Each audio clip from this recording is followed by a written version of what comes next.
it's really not my purpose to dwell on these words. We could spend a lot of time talking about it, but we're not going to. If we were going to, we'd probably think about we'd probably have to do some historical analysis and look at what Scripture scholars have said about these words. We would agree with some of it, we'd disagree with some other things. And when I look at these words and this phrase in biblical translations, what I was amazed to see was that there was like 15 different translations of the Bible into English language. And only of all those 15, there was only 2 that changed a single word. Really odd. There's hardly any phrases you find in the Bible that are not twisted, or not necessarily twisted, but arranged and use different words to say that, except for this phrase.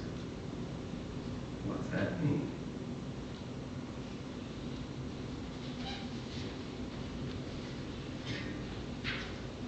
Let's take a simple object. That is? Is it? It's really an image of a pencil.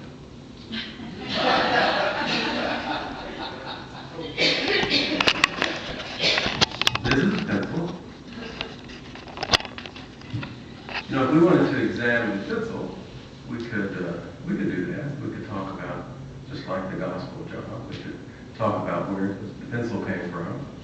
It goes back about to the 15th century when they took some various types of chemicals, and today we use graphite.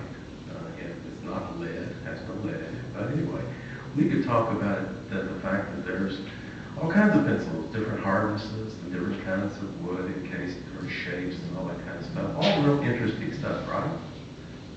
Probably not. But the fact of the matter is, if I showed this object to someone if I were able to show this object to someone, say 600 years ago, they would not have a clue. What is this? They wouldn't know what to do with it. They might do something entirely different with it than we would, because they wouldn't know what the isness, sort of purpose of this object is, like we do. We've learned that through our experiences, what it is. We're really not here to talk about the pencil either. Our purpose today is to look at human beings as meaning makers. And I'm going to try to do that in the context of a philosopher that I studied when I was at college, and whose name was Martin Heidegger. He lived in the early part of the 20th century. He did most of his work. He's one of these great original thinkers, goes back to all these great original thinkers. And he spent a good part of his life talking about what he called Dasein.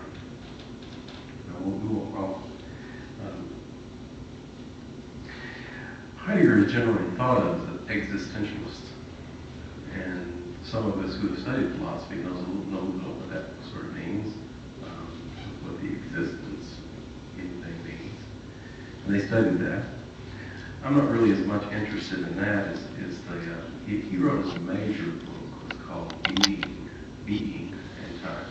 Ed, not that big, as most philosophers write really big books. And in this book, Martin Heidegger, he speaks about the uniqueness of Dasein, and it was a German term. Literally, it means being there. Now, for him, he wasn't trying to say that. Many philosophers actually created words because they wanted to make a point that the meaning of common words could be misunderstood. So they would create special words and lay a meaning that they would challenge their readers to understand. So he would take this word, and he talked about the Dasein as the being that uniquely was able to understand the meaning of what it means to exist.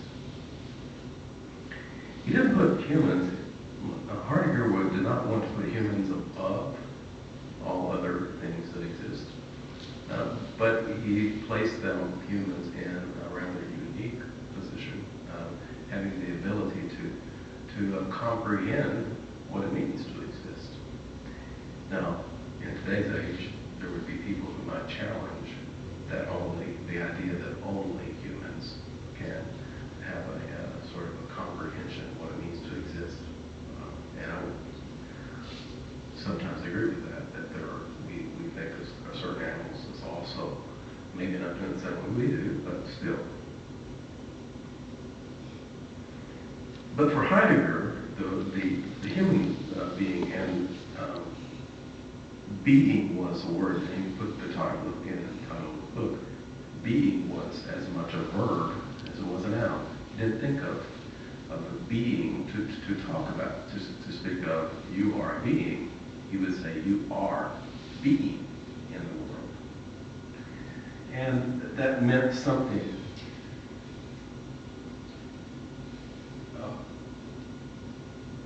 something special to him when to speak of being.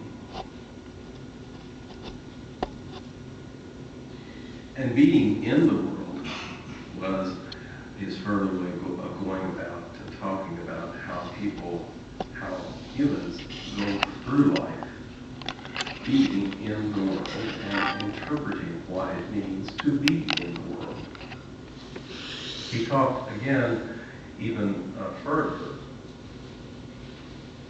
about humans exist as being toward death. Now that does not intend to speak of sort of a morbid sort of way, but that as many of us know from our own experience, as we contemplate, we get closer and closer toward the end, we often think about what impact our life has made. And is the knowing that our life has a finite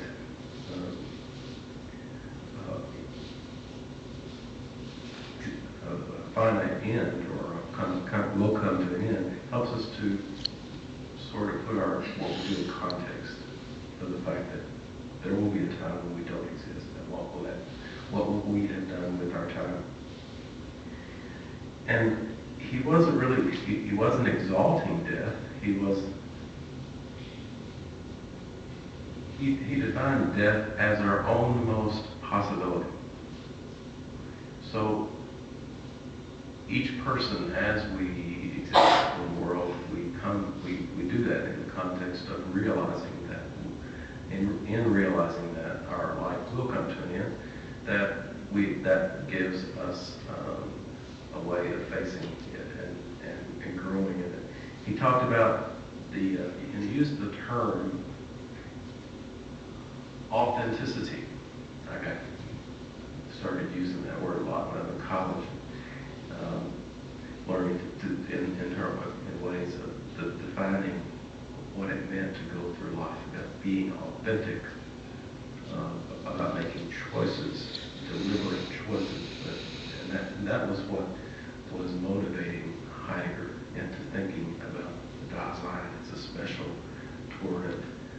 sort of being in the world.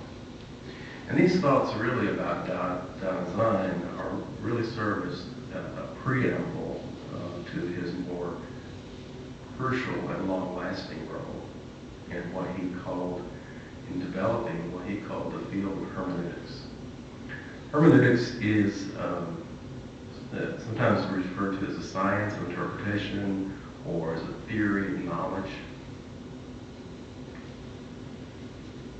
He derived its name from the messenger, the Greek messenger,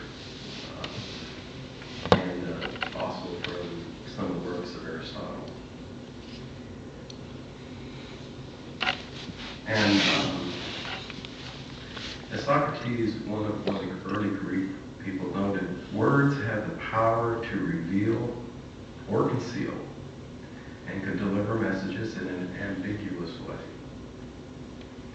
So it was necessary that a craft or a skill be applied to mine the hidden meaning of words that were intended by the author when looking at text. And of course, at this time they were thinking of hermeneutics as a science of interpreting text. Through the centuries, there's been many strands or versions of hermeneutics. I'm only going to go on to mention a couple. In the early centuries of the Christian religion, or we should say the Christian formation, church leaders had a very profound need to prove that Jesus was the fulfillment of the Jewish writings that said a Messiah would come. And so the early Christian thinkers and writers and leaders, when they were speaking, oftentimes when they were writing, they were often going back to texts in the Old Testament and showing how Jesus fulfilled and was the fulfillment of those texts. Oftentimes they left out much that would have not supported it, but that was their framework. It was necessary for them to, because of the way they were forming as a religion, it was necessary for them to prove in their minds that Jesus was the fulfillment of the Old Testament prophecies of a Messiah to come. And so that's the way they interpreted the text. It was a lens through which they saw. And because of that, they didn't see other things.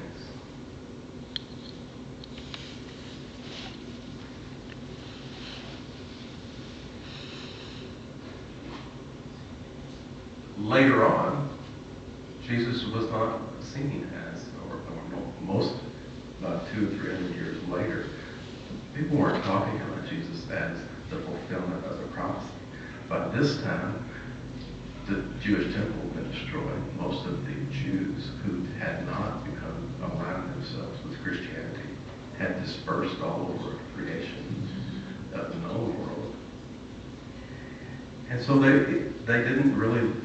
had a new hermeneutic, a new way of understanding. Now Jesus was the Christ. He was the eternal Word of the unseen God. He was the second person of the Trinity. He was the offspring of the Virgin Mary. And these were all kind of concepts, frameworks that the earliest Christians would not have identified with at all. It never occurred to them. Many people many scholars have looked at the earliest Christians that, as far as the best we can tell, they didn't think of Jesus as God. It never occurred to them. Messiah, there were lots of understandings of Messiah. Many people would have been thought of in that way. But that's Messiah, capital M, thing. But anyway, is a different way of understanding. So that was sort of a new hermeneutic to understand. And were these people just making this up when they started to see Jesus as this eternal offspring of God? Were they just making it up out of nothing? Christian history reveals a multitude of biblical hermeneutics, or ways of interpreting,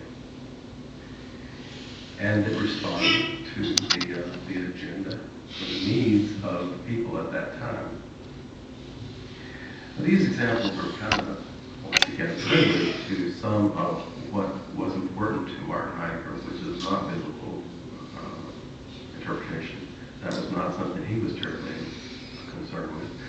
But what he was concerned with was how it is that people, Dasein, goes through the world making meaning. And how it is that works. And Heidegger suggested that we live within, each of us, live within what he called the hermeneutic circle. Now, we all have a sort of an understanding of this without talking, without looking at the circle, and you've never seen a diagram like that. But the circle, the hermeneutic circle that Heidegger introduced and taught was suggesting that at any one moment we have a collection, we have a history. We come to a point where we have seen stuff, we have interpreted things, and there are other things that we have not experienced. Those things that we have not had no understanding of are outside of our hermeneutical circle until they come inside, until we experience them. As with the pencil, without already knowing what it is, one cannot know the possibilities which this item, this pencil, presents to us. Knowing what it is gives us the possibility of doing something with it. The guy 1,600 years ago, or 600 years ago, perhaps if you gave that pencil, would have no idea what to do with it. Maybe, and might figure it out, but it wouldn't necessarily have, it would have to be something that enlarges the hermeneutic circle. Heidegger's importance as a philosopher, at least as I think of it, was that he started a sequence of thinkers. One of his students was named Hans Georg Gadamer. He wrote a book called Truth and Method. Again, it's like this thing. And these guys go on and on, but they get very technical. But given the name of the book, Truth and Method, his point was to say that, in order to get at truth, there are certain methods that you must use to sort of get at it.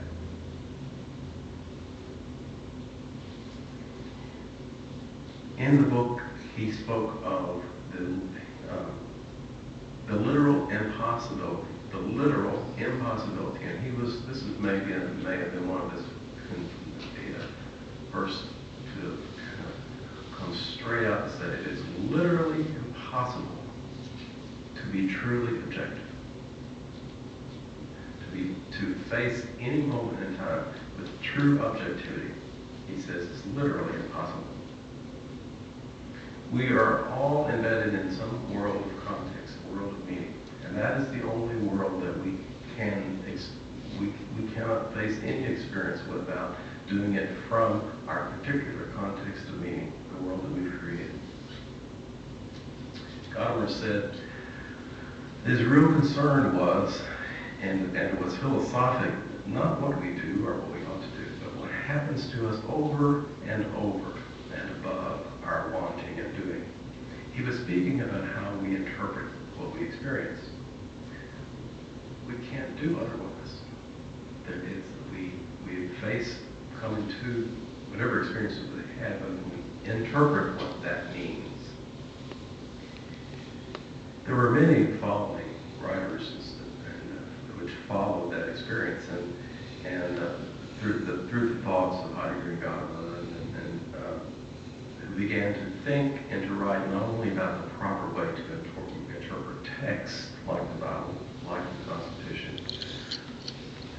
but also to reflect on human beings as meaning makers in a profoundly different and new way. I believe that to study the fields of psychology and philosophy, spirituality, among many others, have roots in understanding what it means to talk about human beings as meaning makers. One of my professors said once that there are many areas of disagreement among people who study and write about the human person, but there was one theorem that was accepted nearly by all.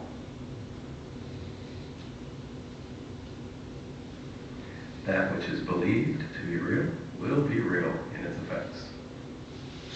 That which is believed to be real will be real in its effects.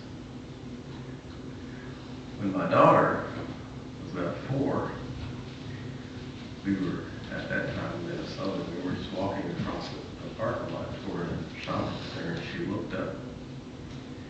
And she says, "Look, Daddy, they have a swimming pool up on the roof." So I look up.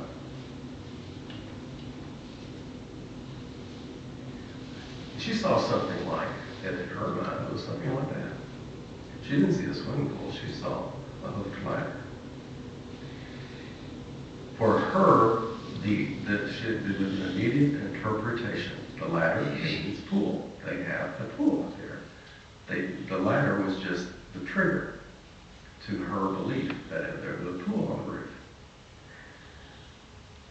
And, I explained to her, no, they probably don't have a pool up there. And I told her what the ladder probably was. That it was a looped ladder that they could go from roof to roof. And now her world was a little, her circle was a little larger.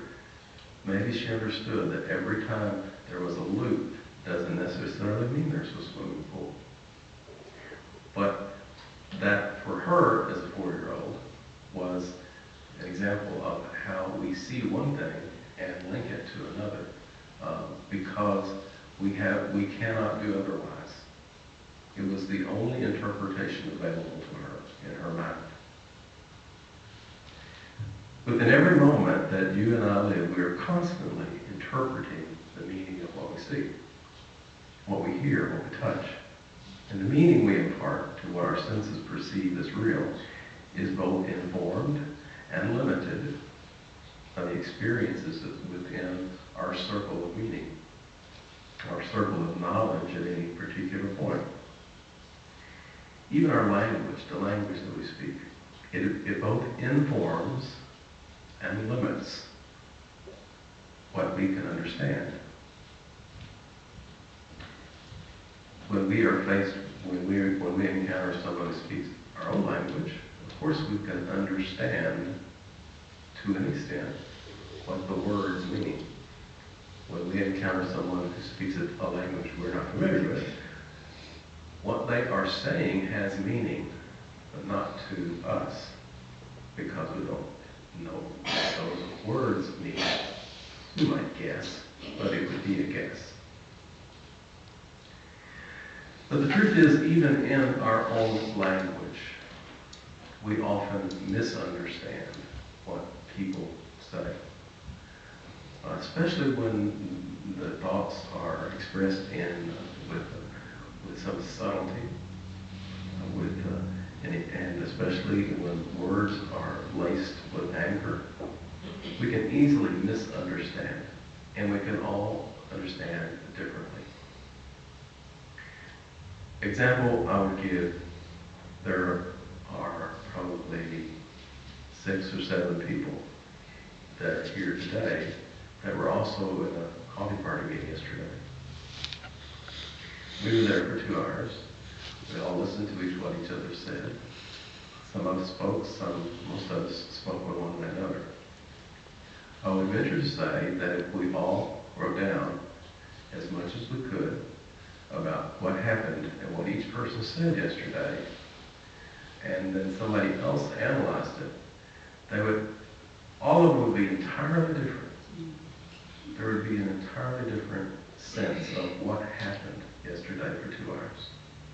What was said, what was meant, what I said, what I meant.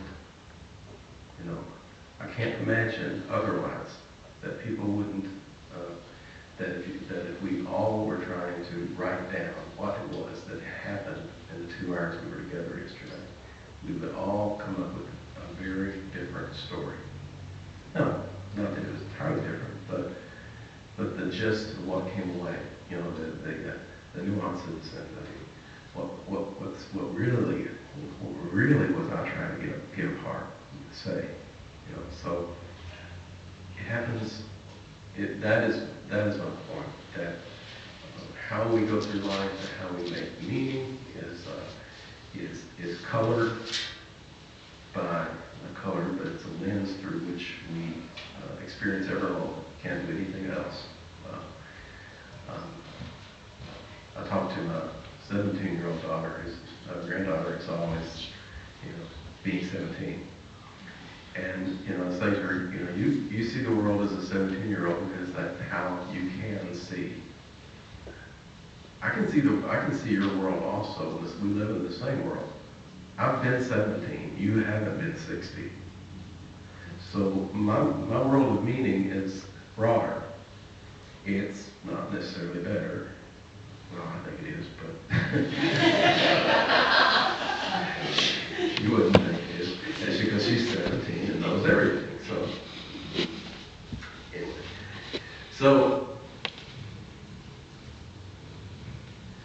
I've always thought this is the most important question you can ask when you're talking about things like this. So let's talk. So what does this have to do with? I like that, colors is okay, lens is maybe better, but, our experience, our conditioning, limits, I would say limits, our perception of everything. And what came to mind while you were talking, I'm not sure how it ties in, but in Zen, you may have heard of don't know mind. It's this part of the practice is to let go of all of that, and there's a freshness that comes with everything. And what we do is we say, okay, here's a tree, and it's an oak tree, and okay, so that's just an oak tree, and that's it.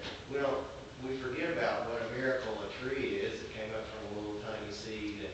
And so we do that all the time in our thinking. And it limits our world, and it makes it very simple, and it takes out the magic and the miracle of being alive. So, that whole conceptual thing that we do with our thinking and the way we categorize everything kind of sterilizes life. It's necessary to explain it.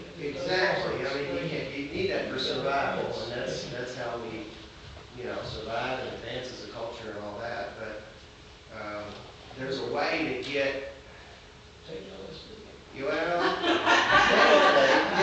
There's a way. There's a way to get underneath of all of that. And come back to to keep that from limiting. So it's just a different kind of perspective. I have two things. One reason that we read is to try to take in another person's viewpoints or another person's expertise or another person's whatever. And that's one reason that we listen to other people talk. Yes. Is to hear what they've seen and what they've learned. I hope that's why. And two, my only Nietzsche quote, philosophy is the biography of the philosopher. Oh. It's the only one I know. Well, I think what he's getting at It's just what you're saying. He himself has a world of experience. He brings to it a brain and a way of thinking that is part of his experience. He's been taught by certain people certain things. Had he had a different teacher And a different life. in a different life, he may have had an entirely different philosophy. Exactly. A different biography and a different philosophy.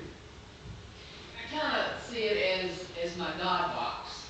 When I was a kid, raised in the tradition that I was, Southern tradition, and not just the religious tradition, but in our own culture. That was my the last word in my safe, my secure base of attachment. Secure base of attachment. Thank you. And as I grew and started reading what I thought was outside the box, and it was outside the box for me, but certainly not for the world, it caused problems within my secure base of attachment within myself, and as well as those around me that I love. And I think that we get so comfortable, all of us have our God box, and no matter how big our box gets, it still can't be big enough, but we're creating our own culture, we're creating our own philosophy because of that box, and the more that we experience, the bigger our box gets. Yes, and that would go along with that. Yeah. Essentially, the hermeneutical circle is constantly expanding. That's As what one, I was- as one experiences, the experience of newness comes along, and all of a sudden because you've interpreted that newness to mean something for your life. And so your circle becomes a little more expansive. And that's how we're constantly doing that in our everyday life, experiencing and interpreting what that means. And we all do it differently, based on the history we bring to it. You know, everyone here is hearing what I'm saying and interpreting it in a unique way. None of you will interpret it exactly the same way, because you have a history of understanding the words and the meanings that I'm imparting, and they will mean something unique for each and every person. Nobody would expound it off and say, I understand exactly what you mean. You may have an exact meaning for what you think I'm saying. And maybe it would be similar, but every human being can only interpret from whatever their hermeneutic circle happens to be at that moment. And then as it grows, we may be able to interpret things a little differently. You have the suspension you're talking about, and a lot of people have talked about suspending their understanding. In other words, to sort of to be truly objective. I'm going to step outside. I'm just going to forget everything I've ever known, and so that I can experience, just take this in totally without any preconception. I think that there's certainly some validity to trying to do that, so that you can take in something fresh. What Gadamer in this way of thinking says is, you can try to do that. You cannot do it. You cannot do it perfectly. No one can do that perfectly. You cannot be truly objective. It's literally impossible to be truly objective. But that doesn't mean that you can't be more objective with effort. Maybe the whole thing about the circle expanding, though, the more the circle expands, the more, I guess, in a way, open you are, the less limited you are. So it's kind of going in the same direction as what I'm talking about here. Actually, yeah, I mean, this is kind of a silly comment by LSD, but. Well, that's one way to take that. Really, you take like some of the shamans who smoke peyote, they would do that to expand and would also get insights that they didn't get elsewhere. Carlos Castaneda's books are just incredible about that. So It was very true in part of the development of thinking about how people understand, that in the 70s and all, and use of drugs and everything to expand music, the arts. A lot of people said, a lot of the folk singers, the writers and all, I said they wrote their best music when they were sons, who knows. It did, for some people, it did seem to expand their mental capacity. Kind of like what Pam was saying about conditioning. Like, I've given up my conditioning. I've let that go and I've put that down, and anything that was instilled in me. I mean, I love my mother, and my family, but I've completely turned from what they're all about and the religion that they are based upon, and I've walked away from that. And since I've laid down my conditioning,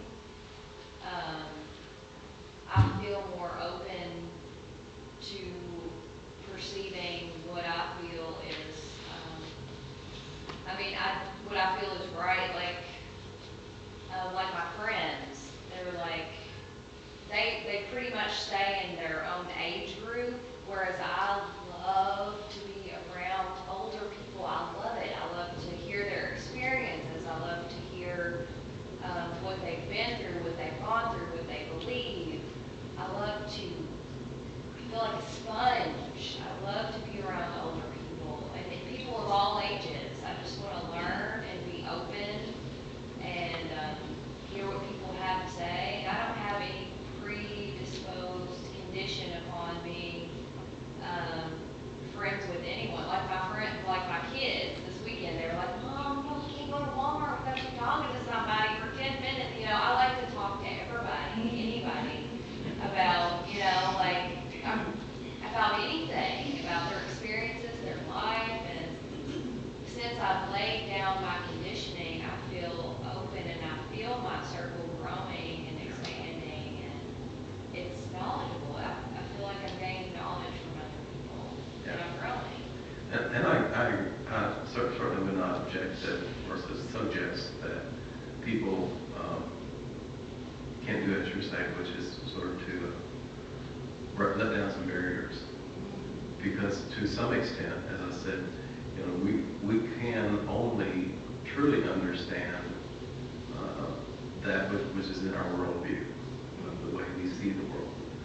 We've all encountered at some certain times things that we see happening, having a clue how to attach meaning to people. For example, when the terrorists flew into the skyscrapers, the immediate thing you heard, these dastardly cowards who would fly planes and buildings, But there were other people who came from the other directions that you can say what you want about these folks, but they were not cowards. So people interpreted what they did in very diverse ways as they tried to struggle to attach meaning to what happened.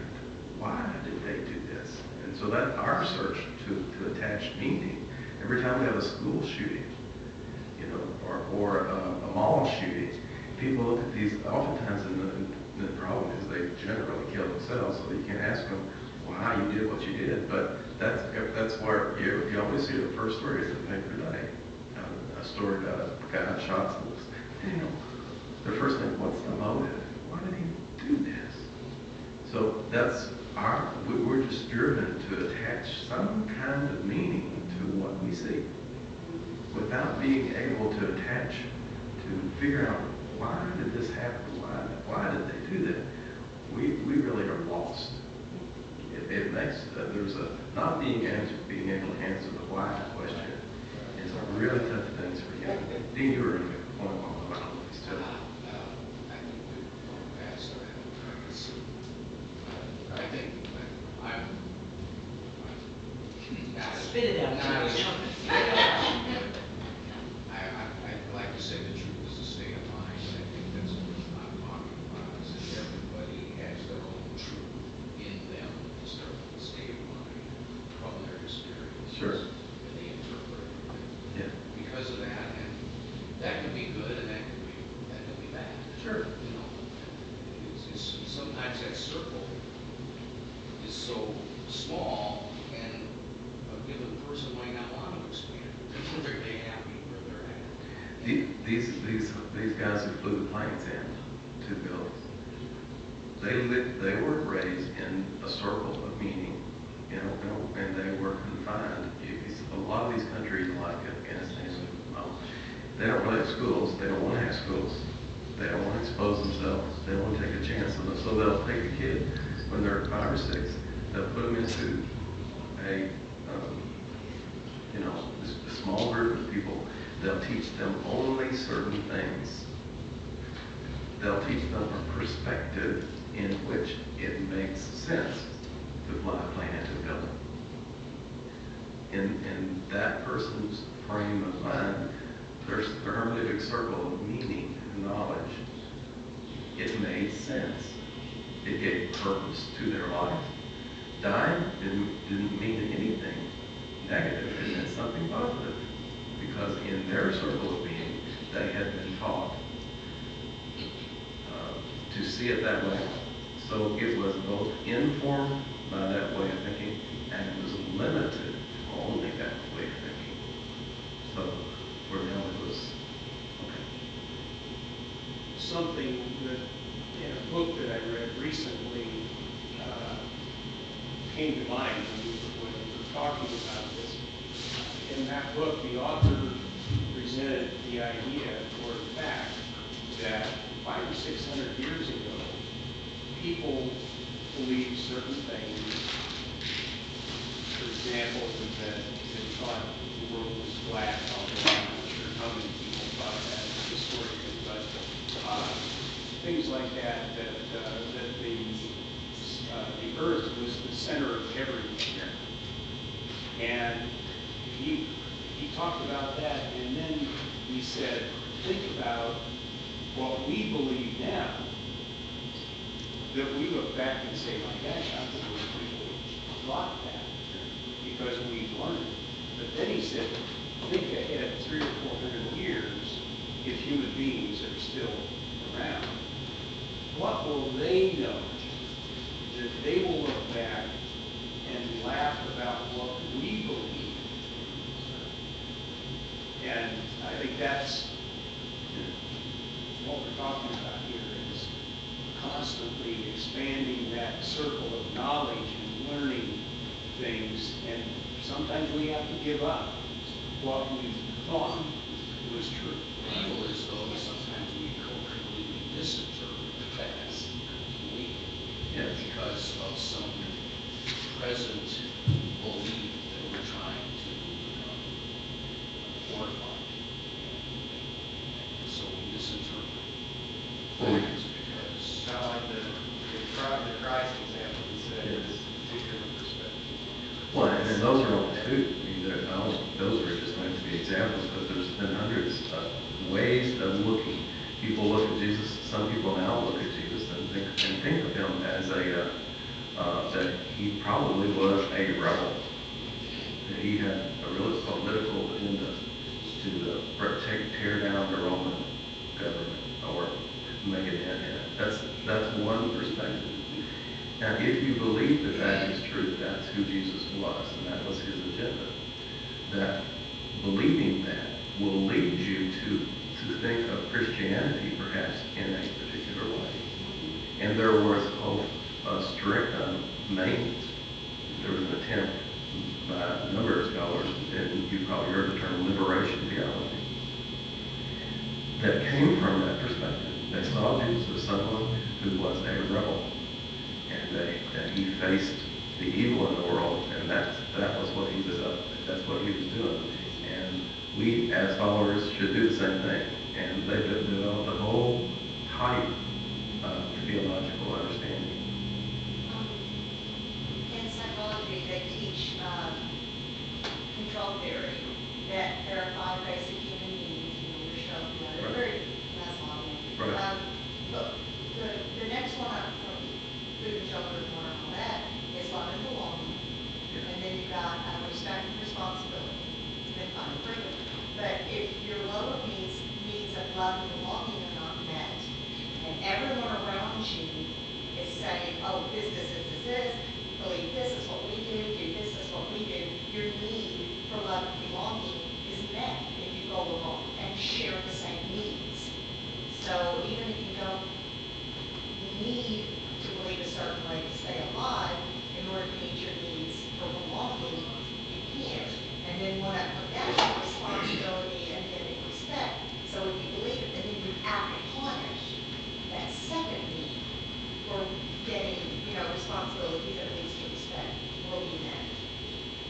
So, what is it? It's easier to go along than whatever the rest of that is. And if your needs line up, you just go along with everybody else, and all of your needs are met. It's when you decide, wait a minute, I really don't need that. I really don't need that type of responsibility, that you're able to redefine what I need and meet them in other ways. Another way, thing that came to mind was when Heidegger talked about authenticity. One of his things is saying, authentically living means that you live intentionally. That you don't just, you're not a, whatever, religion just because your parents were and your grandparents were that religion, but so I am. But intentionality means that you choose. And I remember one of my professors, Stockdale, he was talking about marriage. It was a class on sacrament, not the sacrament of marriage. He was saying, though some of you are married, he was saying, the truest form of marriage is intentional marriage, and in which you make that intention every day. He said, but here's the catch. True intentionality means there are two ways of going. You can choose this or this. He says, until you can imagine walking away from that marriage, so there's two ways, there's two directions. You haven't truly made an intention. So he was saying, he was challenging, or what is it, he was suggesting to leave our marriages. He was suggesting that we imagine that there is this way and there's this way. And true intentionality means that you make that choice. You make the conscious choice. And that was part of my personal experience with the church. I was growing up Catholic. And him saying that made me start thinking. Of course, and at that time I was preparing for ministry. And so I was really tied to the Catholic Church. Years later, I started thinking about that, and I really asked the question, can I walk away from this church? Can I do it? And I asked that because he had made the point that you're not truly intentional unless you see both sides. Can you walk away from it? Can you choose it? My choice was finally, after kind of a lifetime, was to walk away from it. It was an intentional choice. So, thanks everybody. It's been good talking to you.